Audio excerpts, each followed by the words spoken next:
Congo, ekolo na biso tobongisa yango Congo. Congo, ekolo monene tobosana te. C'est avec grand plaisir que je vous retrouve ce soir, chers téléspectateurs. Mais avant tout, je tiens à vous informer ou encore vous mettre dans une méditation qui est la suivante. Tout talent et toute vocation de gouverner la cité en vue d'atteindre ce que l'on considère comme la fin suprême de la société exige à ceux qui sont détenteurs de cet art un apprentissage permanent pour le renforcement des compétences afin d'être de plus en plus à la hauteur de la tâche. Cette démarche devrait être encouragée par les entreprises politiques, donc les partis politiques, qui se donnent ou qui se donneraient pour objectif conduire le destin d'une communauté avec pour produit le programme de politique ou projet de société qui devait être l'émanation de la réflexion des uns et des autres. Et ce projet est aussi appelé produit, un produit qu'il faut proposer aux acheteurs, donc les électeurs, en les séduisant au lieu de les contraindre afin de leur donner l'envie de le consommer. Donc, votez pour votre projet. Une consommation qui doit profiter à l'intérêt général sans discrimination, une consommation légitime. Voilà, chers téléspectateurs, cette méditation que je vous donne au prime abord. Bonsoir, mesdames et messieurs. Bienvenue donc à cette émission. Notre thème de ce soir s'intitule « Le rôle et l'importance des partis politiques en démocratie ». Pour cela, nous sommes ensemble avec les cieux. Il s'agit à l'extrême devant, à l'extrême droite, de M. Obami Odilon. Il est juriste et écrivain. Ensuite, juste après lui, il y a M. Hervé Ika. Il est le premier vice-président du CEDER. On va comprendre tout à l'heure ce que ça veut dire le CEDER. Ensuite, nous avons M. Opango Émile, homme politique, ancien secrétaire général du RDD. Chers invités, voilà le décor comment il est. Alors, nous avons pour objectif édifier l'opinion, former l'opinion et informer l'opinion sur certaines problématiques. Merci donc déjà d'avance à cette équipe technique qui nous accompagne pour la réalisation de cette émission. Alors, chers invités, bonjour. Bonjour. Je dis même bonsoir parce que nous sommes déjà pratiques, nous sommes le soir. Et bonjour, c'est en fonction aussi des endroits où se trouvent les uns les autres, parce que nous avons nos amis qui sont du côté des États-Unis. Pour l'instant, ils sont certains encore dans le lit, qui nous suivent aussi. Alors, nous disons aussi merci aux amoureux de cette émission qui sont du côté du Sénégal. Il s'agit ici de Yvan César Banakissa et à tous ceux qui sont de l'autre côté de la RDC à Kinshasa. Alors, chers invités, avant que nous entrons justement dans le vif de notre sujet ou encore de notre thème de ce jour, parce qu'il s'agit d'une problématique qui aussi interpelle souvent beaucoup d'intellectuels, voire même les politiques et les profanes.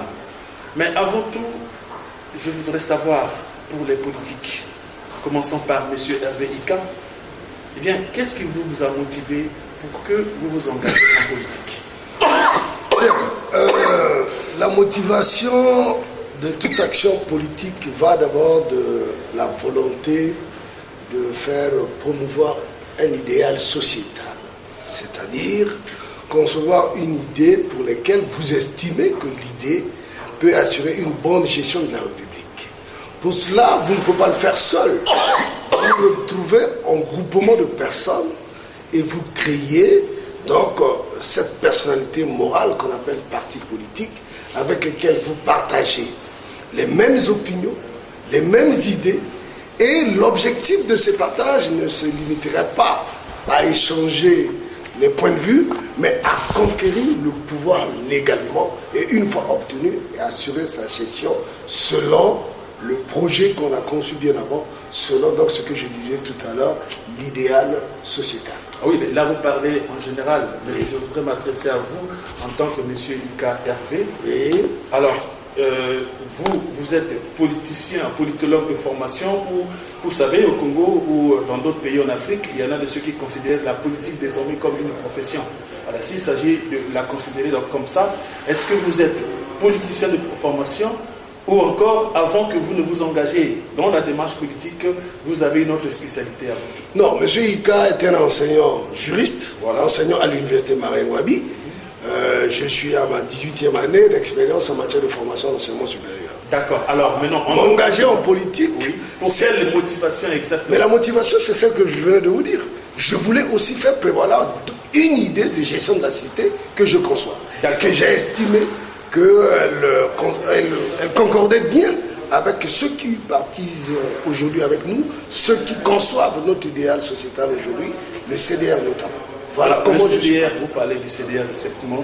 Le CDR, son sigle, qu'est-ce que ça veut dire? Le CDR, c'est le Congrès pour la démocratie et la République, dont le président est l'honorable Bonaventure Boudika.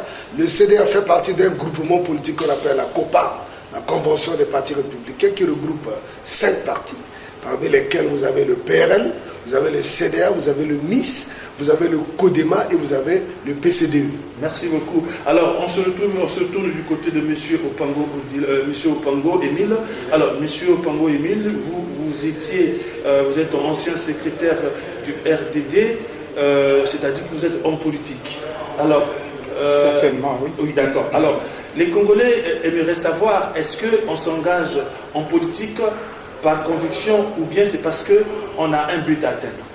Bon, je crois que c'est d'abord par conviction. C'est-à-dire, il faut un regroupement de gens qui partagent une opinion, qui partagent des idées.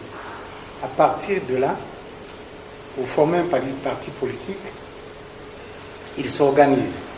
Ils s'organisent pour faire triompher leurs idées, pour atteindre, n'est-ce pas, ou obtenir, dirais-je, des mandats sociaux, des mandats politiques, à partir desquels ils peuvent appliquer leur programme politique ou leur projet de société.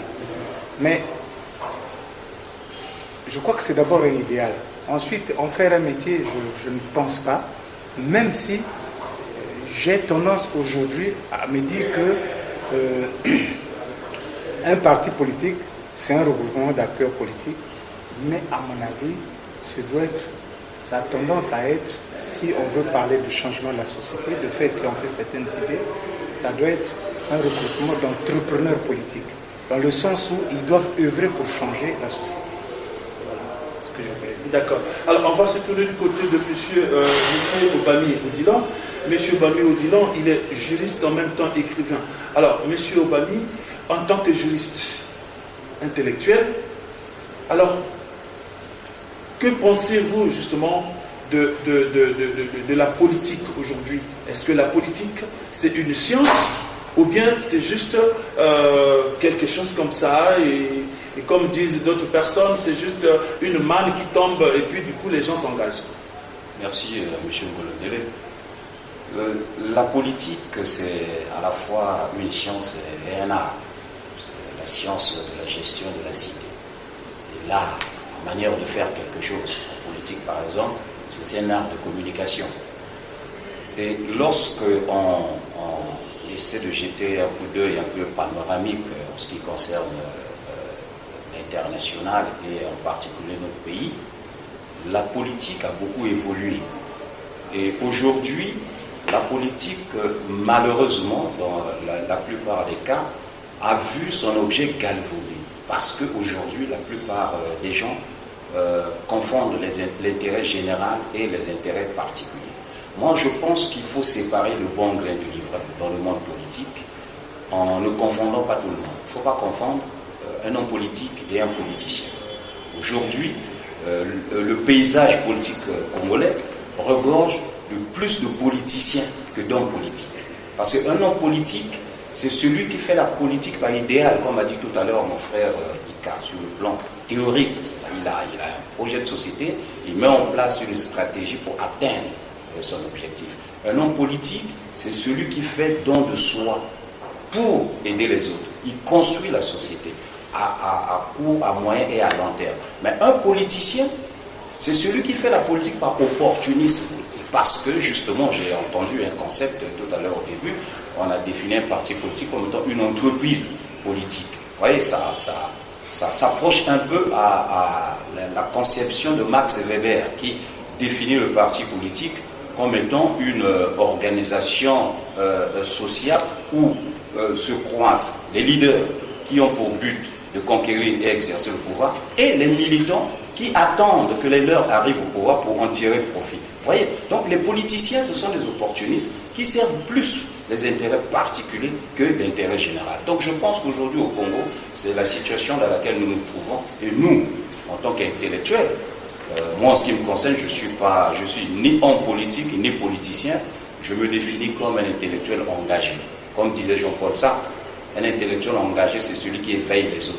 Donc à travers mes idées, je suis écrivain, j'écris beaucoup d'essais, j'essaie de participer, de produire des idées pour peser sur les hommes politiques en vue de prendre des décisions idoines qui participent du développement socio-économique de notre pays.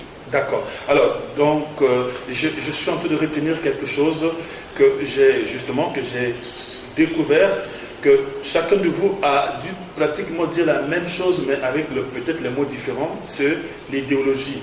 Alors, qu'est-ce que vous entendez par l'idéologie d'un parti politique, M. Ika?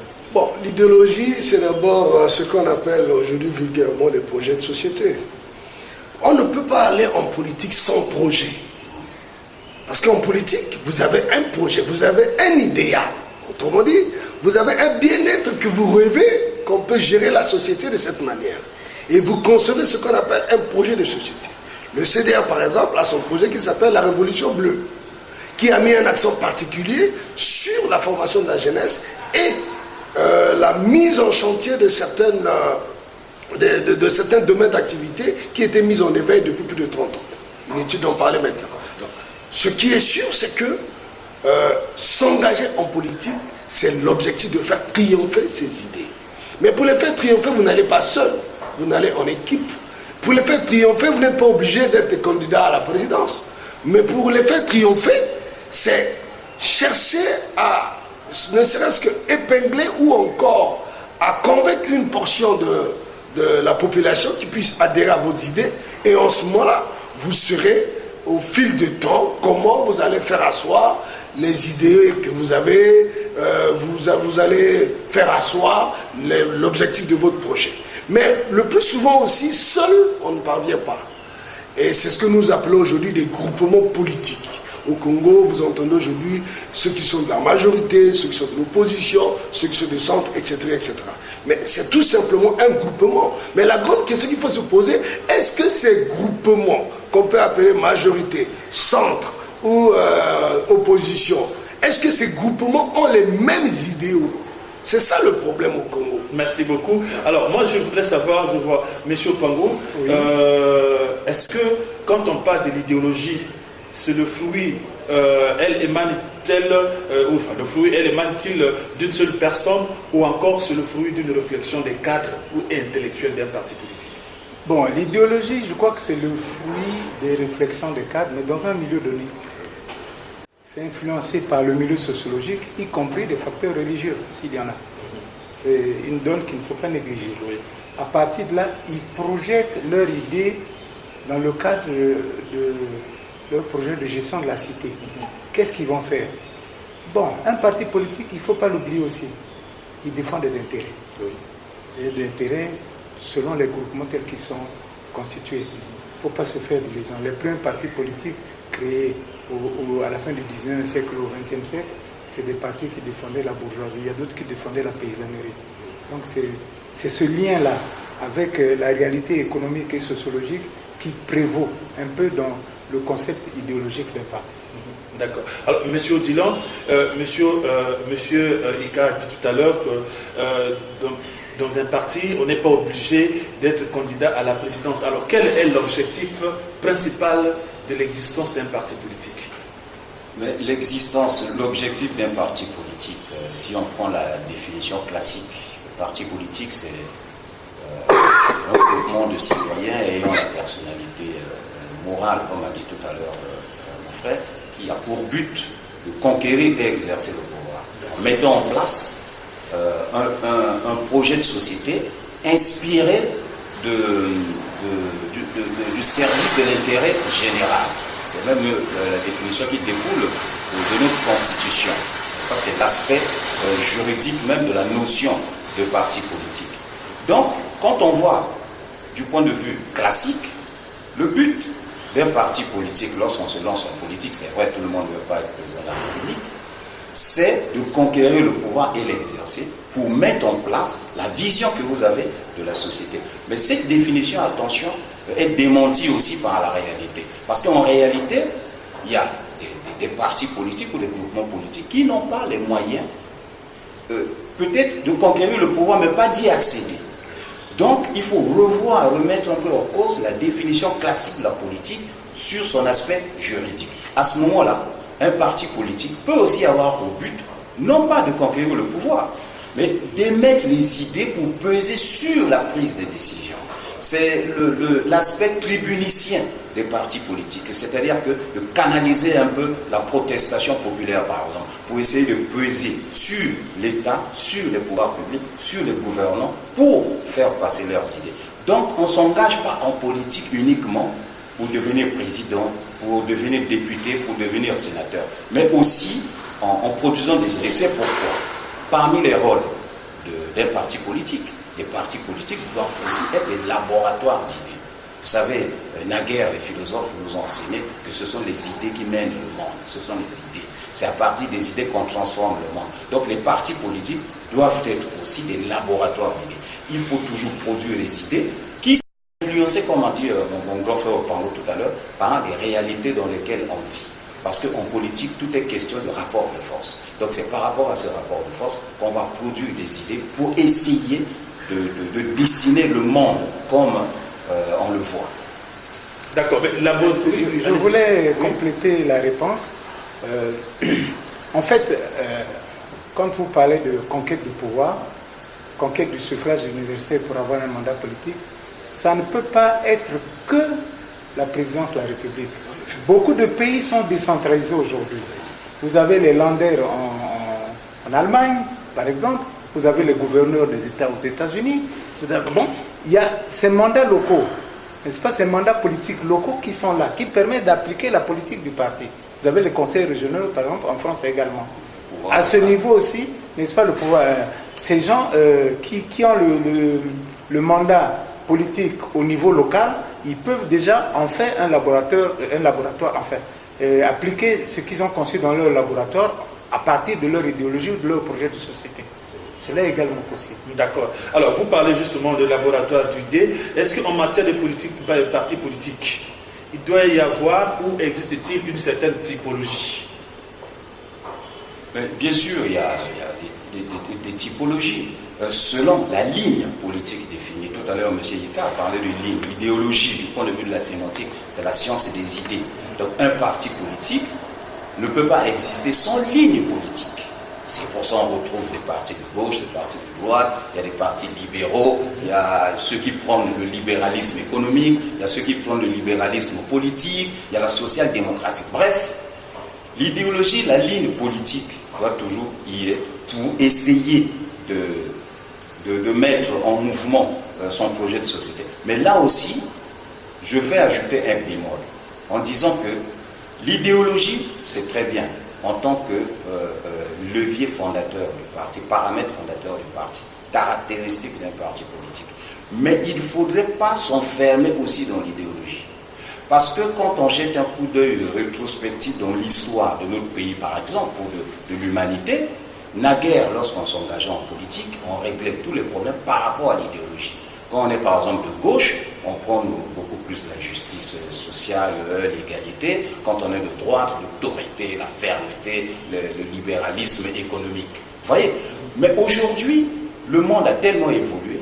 Il y a eu d'autres thématiques, d'autres problématiques qui invitent souvent à une remise, à une reconsidération de la ligne politique qui est la vôtre. C'est-à-dire qu'un homme politique doit faire preuve de pragmatisme, s'adapter par rapport à l'évolution de la société, par rapport aux problèmes qui sont en face de lui pour trouver des solutions, même si ces solutions ne sont pas dictées directement par son idéologie. Je prends un exemple simple. En 2008, l'Occident avait connu une crise terrible à la suite de la crise des subprimes aux États-Unis.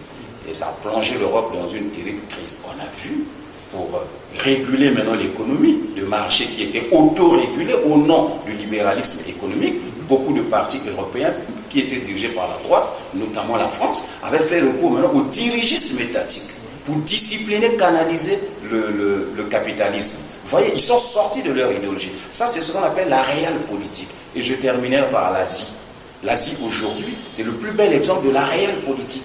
Si les pays asiatiques sont en train d'évoluer, le Japon, le Singapour, la Chine, c'est parce que ces pays ont su faire la synthèse entre le dirigisme étatique et le capitalisme discipliné. C'est un capitalisme d'État. Ça, c'est la réelle politique. Donc, l'idéologie, au départ, c'est bien, sur le plan théorique, mais il ne faut pas s'enfermer dans l'idéologie. Il faut aujourd'hui, à chaque problème sociétal, une réponse appropriée, même au-delà de votre idéologie de départ. C'est ça, le vrai sens de la réelle politique. Alors, M. Ika, oui, M. Opadro. Oui, et pour compléter sa réponse, à propos de la typologie des partis, je voulais revenir là-dessus. Au départ, quand les partis politiques ont été créés à la fin du 19e, au début du 20e siècle, c'était un peu comme des partis d'intellectuels. Après, bon, vous avez des développements de concepts, les partis de masse, les partis d'avant-garde. Et pour sourire un peu dans notre Afrique tropicale, il y a des partis alimentaires, il y a des partis ethniques. On peut arriver à ça. Voilà, c'est tout ce que je voulais dire. Alors, vous, en parlant de la réelle politique, est-ce qu'au Congo, les partis politiques tiennent compte de ça? Tout à fait. J'allais même illustrer ce que mon frère Obami a dit tout à l'heure sur le cadre de la COPA. La COPA, c'est une convention des partis républicains. Mais quand vous remarquez très bien, tous ces partis qui y sont ne sont pas tous des partis républicains. Je prends l'exemple de PCDE. C'est un parti écologiste, ce qui illustre bien ce que vient de dire M. Obami. Mais lorsqu'ils intègrent la COPA, nous avons une ligne directrice qui est celle d'un libéralisme prôné avec le PRL à l'époque. Mais dans notre idéologie de la COPA, d'ailleurs, nous aurons une université d'ici là pour éclairer la vision de la COPA, puisque au sein de la COPA, vous trouverez les partis républicains, comme le CDR, vous trouverez les partis écologistes, comme le PCD du président Jean Ebina, vous trouverez les partis libéraux, comme le PRL du président Nick Fila, et vous trouverez les partis socialistes, comme le MIS du président... pas Moussou Bouhari est parti, ça c'est MLC, justement. Donc voilà. Et en ce moment-là, pourquoi ce regroupement? On dira peut-être que les uns ont trahi leur typologie ou ils ont été avalés par l'idéologie. Non, c'est la participation, c'est la contribution, c'est le partenariat. Parce que dans un consensus, vous accepterez de perdre une partie de votre idéologie pour accepter une idéologie que vous estimez par rapport aux circonstances de l'heure importantes. Nous l'avons vu, les CDU en Allemagne est en train de connaître une difficulté. Là, en France, on a vu dernièrement les écologistes quitter. Parce que lorsque l'idéal sociétal que vous visez n'est plus suivi par le gouvernement par lequel vous êtes parti, ou vous continuez, ou vous vous moulez, ou vous vous retirez. Voilà. Donc ça veut dire que les circonstances peuvent amener certains partis à trouver des consensus de gestion, mais qui en soi, ils ne perdent pas leur typologie propre de parti par rapport à une ligne directrice. Voilà. Alors, aujourd'hui, il y a plusieurs avis, ou pour ne pas dire versions, sur le concept de démocratie. Alors, la question, plus ou moins, c'est, moi je me dis, est-ce que c'est un fait exprès pour désorienter la connaissance des âmes les plus vulnérables, ou question d'encourager les âmes initiées, autrement dit les intellectuels, à plus de curiosité? Alors, à votre avis, la démocratie a-t-elle une typologie? Bien, il faut revenir carrément à la sémantique, hein, c'est le pouvoir du peuple. C'est-à-dire la démocratie va déjà à l'encontre de la monocratie, de la théocratie, voire même de l'anarchie déjà. Mais lorsque nous y sommes, comme en Afrique, il faut faire très attention. Nous assistons à des démocraties dirigées. Nous assistons souvent même à ce que j'ai voulu appeler le socialisme impérialisme. C'est-à-dire ceux qui y sont arrivés veulent maintenant imposer leur point de vue comme étant les meilleurs, comme étant les derniers. Et en ce moment-là, la démocratie perd carrément sa souche. À la manière de ceux qui parlent de la démocratie à la congolaise, la démocratie à l'africaine. Ben je dis non, la démocratie elle est universelle. On ne peut pas s'accaparer d'un pouvoir sans avoir recueilli le suffrage universel. D'abord, c'est ça le principe fondamental. D'accord. Monsieur Odilon, vous êtes juriste. Est-ce qu'on peut parler de la typologie en matière de démocratie? Donc plusieurs types de démocratie. Typologie, s'il faut parler de typologie, démocratie populaire, on m'a dit, mon frère, c'est cette démocratie dirigée, démocratie libérale qui prend la liberté. Et aujourd'hui, je pense qu'en dehors de petits bastions du communisme têtu, le reste du monde pratique la démocratie libérale. Et en ce qui nous concerne, théoriquement, nous, c'est la démocratie libérale. C'est-à-dire que, comme a dit mon frère, il n'y a pas une démocratie à l'africaine, à la congolaise. Les principes démocratiques sont universels. Il y a des paradigmes auxquels nous, on se réfère. Partout, on retrouve les mêmes principes. La démocratie, c'est quoi? Le pouvoir du peuple par le peuple. Comme a dit M. Ika, c'est la liberté d'expression, l'indépendance de la justice, la transparence, les libertés publiques, la séparation du pouvoir, les libertés publiques qui sont respectées. C'est ça le socle démocratique, qu'on soit en Afrique ou en Occident. Maintenant, le problème, c'est quoi? Par rapport à la réalité, nous pouvons aussi apporter une touche par rapport à nos traditions. Au Congo, par exemple, moi, il y a un pan de la Constitution que j'aime bien, la consécration, par exemple, des conseils consultatifs. Souvent, les gens disent que non, c'est n'importe quoi. Non, c'est pas de n'importe quoi. Conseil consultatif, par exemple, des sages, ce sont des organes très importants parce que déjà, il fut un temps chez nous. Nous ne sommes pas à la découverte de la démocratie.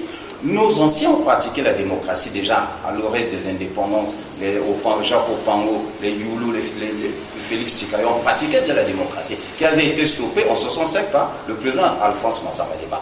Après la conférence nationale, on a fait la restauration de la démocratie. Vous voyez? Donc, les typologies existent, la démocratie existe, nous pouvons adapter par rapport à nos réalités, mais sans parler de la démocratie typiquement congolaise. Non. Monsieur Opango, votre avis? Oui, bon, disons que, comme l'ont dit mes prédécesseurs, la démocratie, elle est universelle. Elle s'exerce par le suffrage universel. C'est le biais par lequel vous accédez au pouvoir et vous exercez un mandat politique.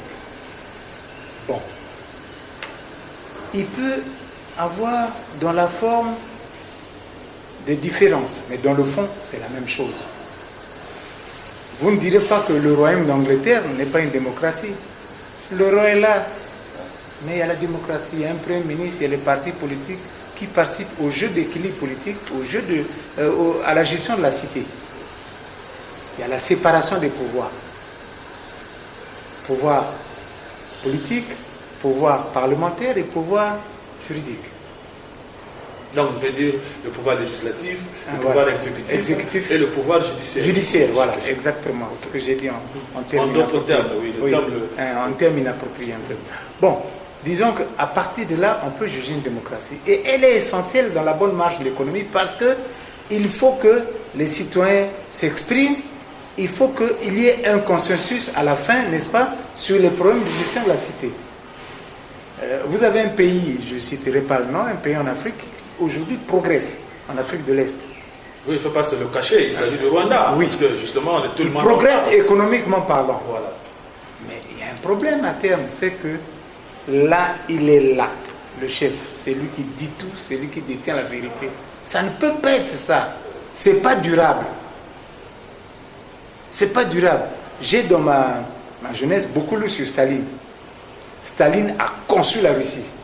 Ça, il n'y a pas d'eux. Quelqu'un qui quitte la Géorgie d'où il était, venu s'imposer sur les Russes, c'est un homme solide.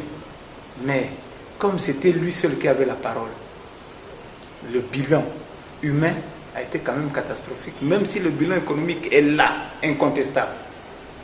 Et Staline, pourtant c'est un ancien séminariste, c'est quelqu'un qui a failli être prêtre. Mais comme dans la gestion de cet empire qui naissait, il fallait qu'il avance par rapport à l'Occident, l'industrialisation sur laquelle ils étaient en retard. C'était un pays de paysans. Il fallait qu'ils soient industrialisés. Ils sont allés à marche forcée, mais le bilan humain a été catastrophique. Et quelque part, après tant d'années, la machine s'est enrayée parce que le mode de gestion du pays, politiquement, qui était le centralisme démocratique, c'est deux termes un peu contradictoires, n'est-ce pas, a fini quelque part part sans rien. Voilà ce que je pouvais dire. Alors aujourd'hui, vu toute la démarche, les explications, l'enseignement sur la démocratie, le cas du Congo aujourd'hui, est-ce que les partis politiques aujourd'hui sont sur cette logique-là de la démocratie par rapport aux principes, par rapport comment on appelle ça, aux principes et aussi aux valeurs démocratiques dans notre pays, M. Ika? De prime abord, je dirais oui et non. Pourquoi pensez-vous que c'est oui et non? Tout à l'heure, le grand frère Pango a utilisé un mot. C'est quoi là? Il y en a qui viennent en politique par opportunisme. En politique alimentaire. Il y a un autre terme dans ce sens-là aussi, c'est les ventriotes. Exactement. Ventriotes, champagnards, etc. Comme vous voulez. Donc, voyez-vous, qui n'ont aucune conviction. Alors, vous voyez, la démocratie, si on accorde une certaine parcelle d'autorité au groupement politique, c'est parce qu'on estime que les leaders d'opinion peuvent aussi avoir une contribution dans la gestion de la cité. Le pouvoir qui suit l'opinion publique est souvent fort, mais le pouvoir qui la heurte tombe. C'est pas de moi, c'est dit d'Alfred de Vigny. Pourquoi? Parce que lorsque vous êtes au pouvoir, ayez aussi l'écoute de ceux qui sont à l'opposition. Comme qui dirait que lorsque nous sommes en train de diriger, ayons aussi le temps de regarder les panneaux de signalisation. Mais qu'est-ce qui se passe chez nous? C'est là où je dis non. Les partis politiques sont devenus des complaisants. Les partis politiques sont devenus des accompagnateurs. Les partis politiques sont devenus des complices tacites. Lorsque ça va mal, même si c'est dans votre camp politique, ayez le courage de dire qu'ici, on l'a bien fait, mais là nous nous sommes trompés, on peut se rattraper. Au Congo, on n'arrive plus à dire cela. Au Congo, on n'arrive plus à le faire. Pourquoi? Mais à cause de ce qu'on a dit. La politique du ventre, la politique un protectionnisme qui risque de faire couler tout un système. Au détriment de l'intérêt général. Très bien. Or, en politique, nous engageons en politique dans l'intérêt général. Quand ça ne va pas, nous devons crier qu'ici, ça ne va pas. Tout à l'heure, tout le monde était d'accord quand on crie, voilà, nous avons un compatriote qui a écrit un livre, la majorité de la population s'en est pris à ce livre-là. C'est bien, mais quels sont les partis politiques qui ont réagi pour appuyer ce point de vue? Certainement pas. Nous assistons à des gabégies ici. Combien de partis politiques sont levés pour parler de gabégies? Si vous en comptez, vous n'attendez pas 3. Voyez-vous, en ce moment-là, les partis politiques deviennent donc des accompagnateurs, des complices des échecs. Et à la fin, ils attendent les suffrages pour venir à l'échéance, essayer encore de berner la population. Alors, donc le parti politique doit être donc celui-là qui doit être permanemment en éveil. D'accord. Alors, monsieur Odilon, concrètement, quel devrait être le rôle et l'importance d'un parti politique dans une démocratie? Le cas du Congo-Brazzaville. Mais de participer à l'enracinement de la démocratie. Parce que nous ne sommes pas encore une démocratie. Ça, il faut le dire. Le Congo est en train de traverser une longue phase transitoire entre l'ancien pouvoir autoritaire monocratique vers la pensée, donc de la pensée unique à la pensée à multiples populaire. Parce que la démocratie, ça ne se décrète pas à coup de slogans employés. La démocratie, c'est un processus qui se construit de façon graduelle, en mettant en exergue les valeurs qui la sous-tendent, le partage, la tolérance, la liberté, la justice indépendante, le multipartisme, la séparation des pouvoirs. La France, que nous citons souvent en référence, a mis un siècle pour construire la démocratie. Donc on ne peut pas demander à nous, Africains, de mettre 20, 50, 30 ans. Je suis sûr et certain que nous ferons moins d'un siècle parce que nous allons nous inspirer des erreurs commises en France. Parce que dans la vie, on s'instruit aussi sur les erreurs des autres. Pour rebondir à ce que ont dit mes aînés tout à l'heure, en parlant de nos partis. Théoriquement, on a des partis démocratiques. Mais dans la réalité, il faut regarder au microscope, il n'y en a quasiment pas. Parce que les gens vont en politique par opportunistes, je l'ai dit, en prolégomène. Il y en a qui confondent démocratie et ventrocratie, entre guillemets. À ce moment-là, ils ne participent pas à l'enracinement de la démocratie. Et ils n'exaltent pas la vertu républicaine. Et vous avez aussi un aspect très important qu'il faut soulever. La constitution de nos partis politiques, sur des bases ethno-régionalistes. Ça ne participe pas aussi à l'enrichissement des débats politiques. Parce que les militants, souvent, qui vont dans ces partis, s'identifient plus à la région, à l'ethnie, qu'aux idées qu'à l'idéal au projet de société. Vous prenez chez nous au Congo, le seul parti qui est un peu cosmopolite, c'est le PCT, dans le temps, qui, au fil du temps, c'est un peu, si j'ose le terme, mbochisé. Vous prenez un parti comme MCDD ou UDH Yuki, mais la plupart des gens qui sont là-bas, c'est des Congos, des Lari.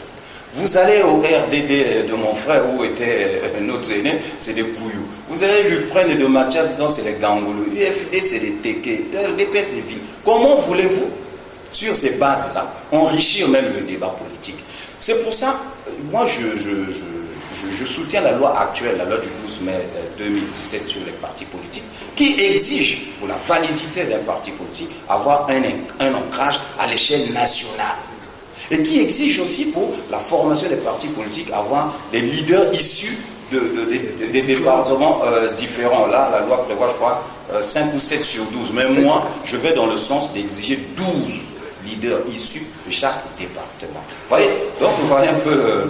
À votre avis, M. Opambo, pensez-vous que les partis politiques au Congo fonctionnent conformément aux valeurs et aux principes démocratiques?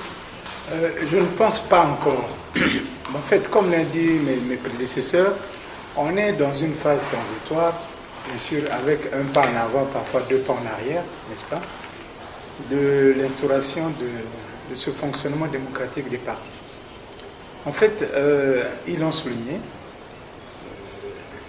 je dirais plus, si aux indépendances, les partis, et encore il faut le vérifier, avaient des connotations un peu géographiques et régionales, aujourd'hui, après tant d'années, ça ne s'explique pas, ça ne se justifie pas. Ça procède même du processus de désintégration de la nation. Ce qui est dangereux. Parce que les partis politiques doivent consolider la notion de nation. Une nation, c'est une communauté de gens sur un territoire donné qui partagent le même destin et qui se construisent par rapport aux autres. Alors, si les partis politiques n'arrivent pas à se dépasser et chacun son kilose, s'il vous plaît, dans son repli identitaire, c'est la catastrophe. Il faut donc un sursaut de ce côté. Cela passe aussi par une redistribution équitable de la richesse nationale. C'est ce que ça cache souvent. C'est une appropriation par un groupe donné, ethnique parfois, de l'ensemble de la richesse qui appartient à toute la nation. Mais, attention, on va en simplifier le groupe ethnique, mais ceux du même groupe ethnique en bas n'en bénéficient pas. Bien sûr. Et pas du tout. Donc c'est un combat un peu de la petite bourgeoisie, la petite élite des villes, n'est-ce pas, pour s'approprier les richesses nationales. Et donc un leader politique comme tel doit pouvoir se dépasser cela. Et lorsque nous aurons dépassé cela, nous allons avancer. D'accord. Et par rapport aux principes et aux valeurs démocratiques, est-ce que dans nos partis, j'allais dire, dans nos partis, le choix des cadres se fait sur quelle base? Si vraiment la démocratie semble être encore un problème ou dans le fonctionnement de nos partis politiques. Monsieur Dino. Mais la démocratie n'est pas un problème. C'est la préhension, la compréhension de la démocratie, la construction de la démocratie qui pose problème par rapport aux intérêts des uns et des autres.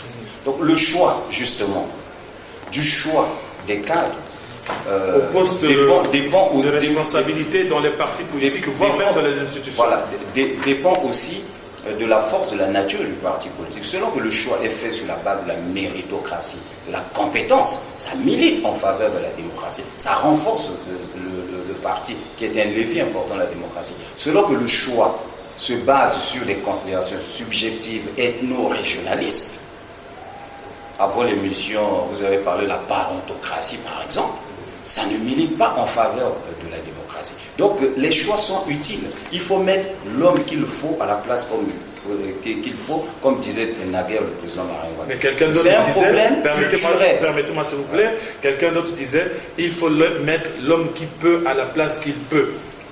Il faut mettre l'homme qu'il faut à la place qu'il faut. C'est-à-dire qu'il faut exalter la compétence, la méritocratie.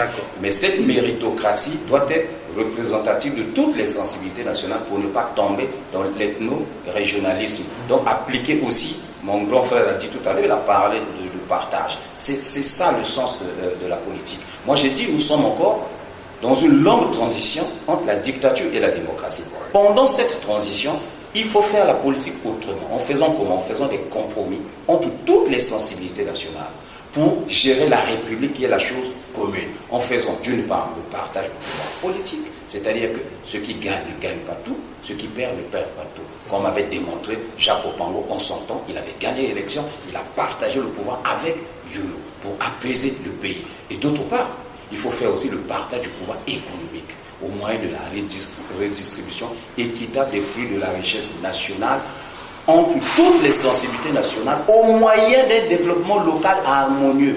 Au Congo, nous avons un ministère qui s'appelle ministère de l'Intérieur, de la décentralisation et du développement local. Le concept de développement local est très important. Le développement local veut dire que dans tous les départements du Congo, il faut construire les infrastructures de base de façon équitable, de façon harmonieuse. Parce que si un enfant qui est par exemple dans le Kwilu a sur le plan des infrastructures les mêmes choses qu'un enfant qui est dans la cuvette, il ne va pas haïr celui qui est dans la cuvette. Si vous construisez des hôpitaux dans tous les départements du Congo, l'enfant qui est dans le Pou ne va pas haïr l'enfant qui est dans les plateaux. Vous voyez? Donc ça participe déjà de la lutte contre le tribalisme et le repli. La gestion de la justice, de la gestion de la chose publique. Bien sûr, la justice, c'est ça le plus beau mot, la justice. Parce que le repli identitaire, par exemple, ça découle de l'injustice dont sont victimes certaines personnes. Donc on ne peut réparer l'injustice que par la justice. Comme nous sommes en politique, c'est le partage. C'est même une valeur consacrée par la Constitution. Regardez notre préambule, le partage. C'est même une valeur que nos ancêtres utilisaient. C'est pour ça, moi, j'ai fait un recours en arrière en évoquant le nom, par exemple, des grandes personnalités totémiques comme Jacques Opango. Quand Jacques Opango avait gagné son élection, c'est vrai, il avait un député seulement par rapport à l'autre. Rien n'obligeait Jacques Opango de partager le pouvoir avec Yulu. Mais lui, il avait su faire la lecture sociopolitique de l'époque. Les équilibres étaient fragiles. Il a dit, mon frère Yulu, on est tous Congolais, j'ai gagné, tu as perdu, on partage.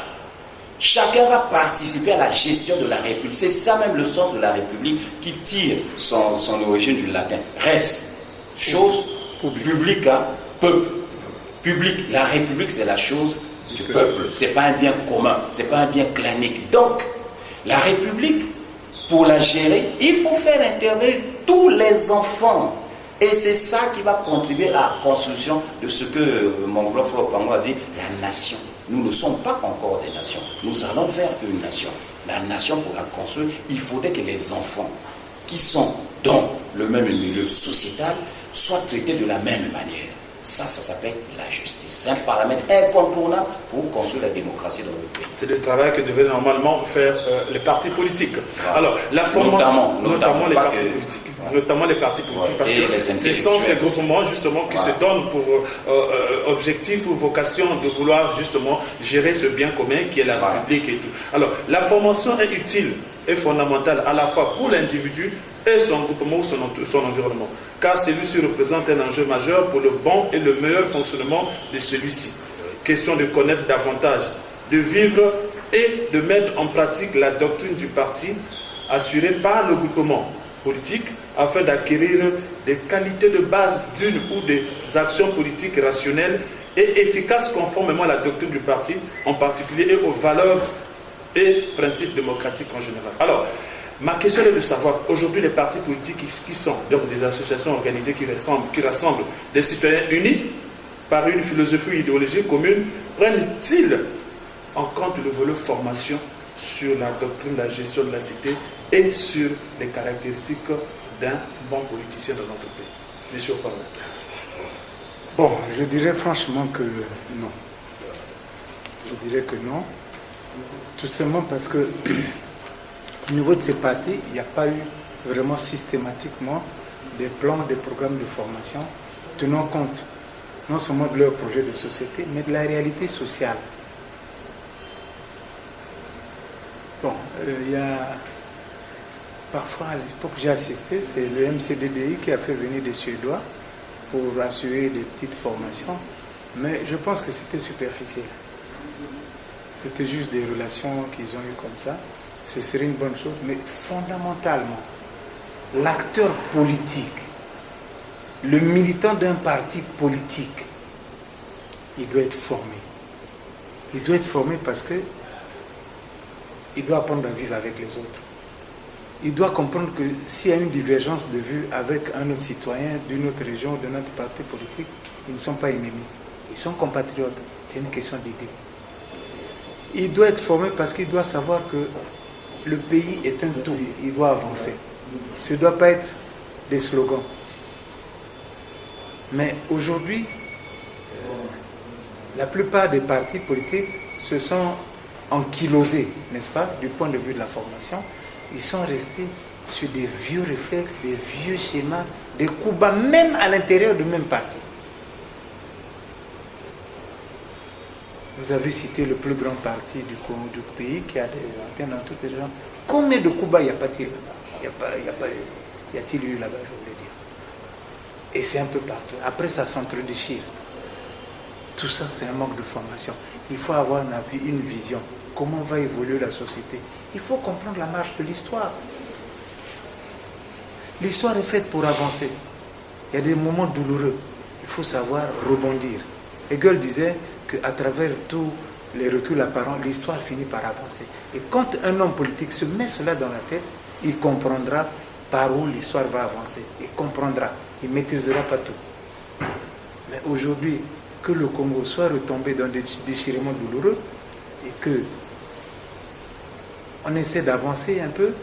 Bon, vous voyez, du point de vue même intellectuel, ça c'est en dehors des partis. Vous avez des livres qu'on publie par-ci, par-là, il y a certains qui ne valent pas grand-chose. Bon, ça effarouche les uns les autres, mais je n'en trouve pas la nécessité. C'est des navets, traitons-les comme tels.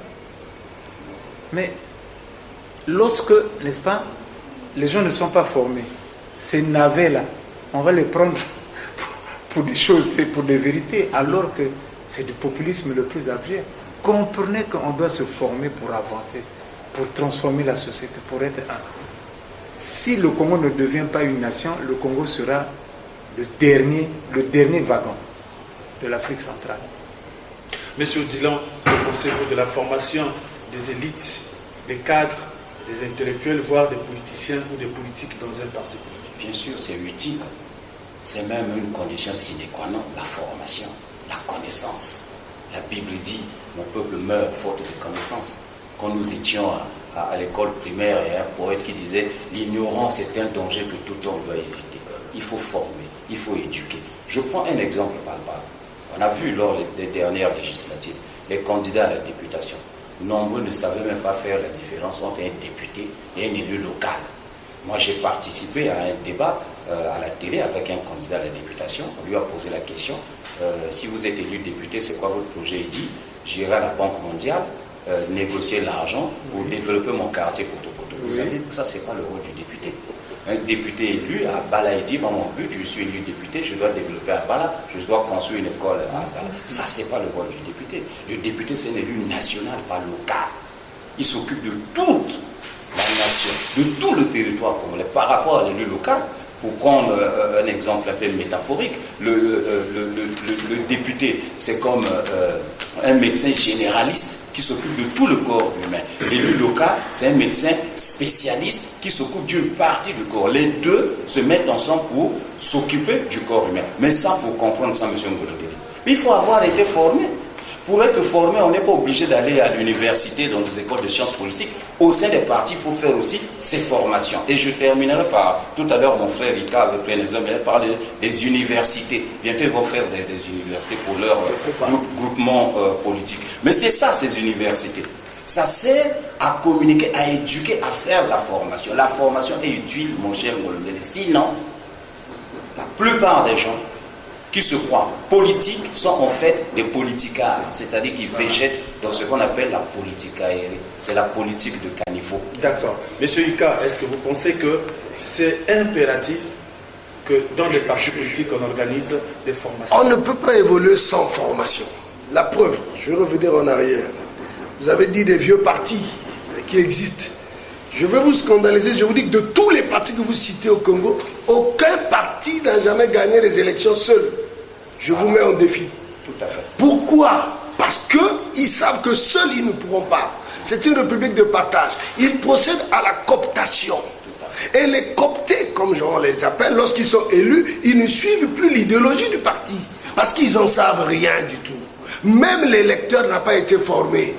Il ne sait pas à quel moment le bulletin, il le saura seulement à l'entrée. Mais où est donc l'intérêt de votre parti politique?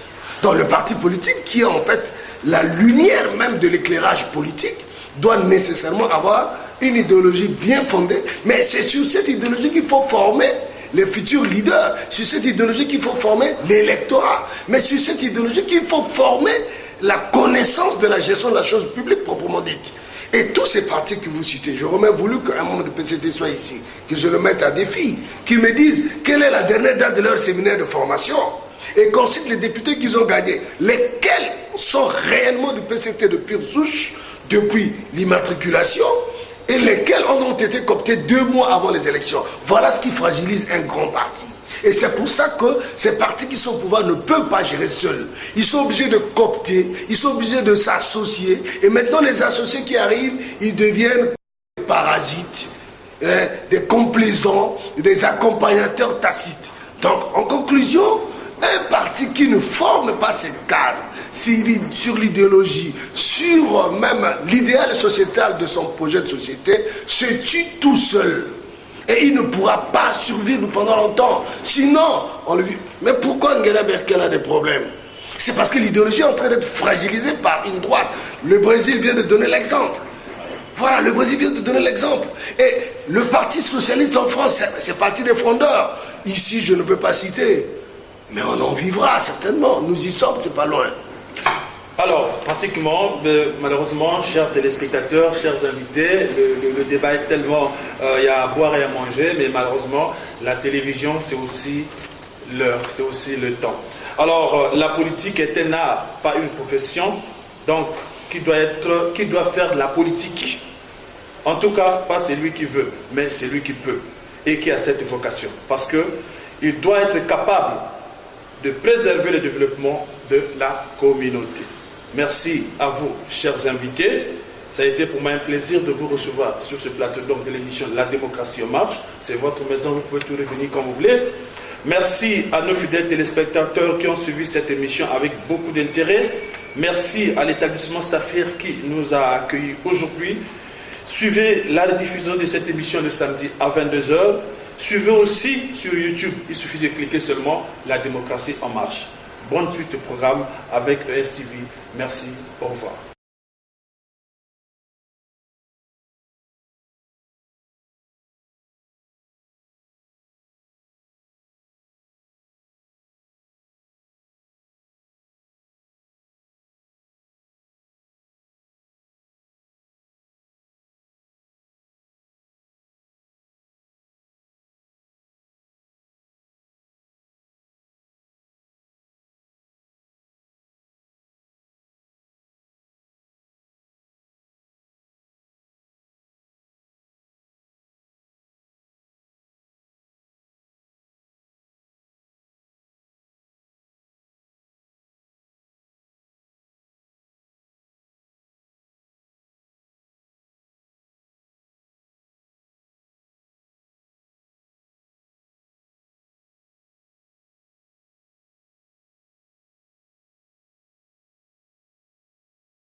Congo, ekolo na biso tobongisa yango. Congo, ekolo monene tobosana te.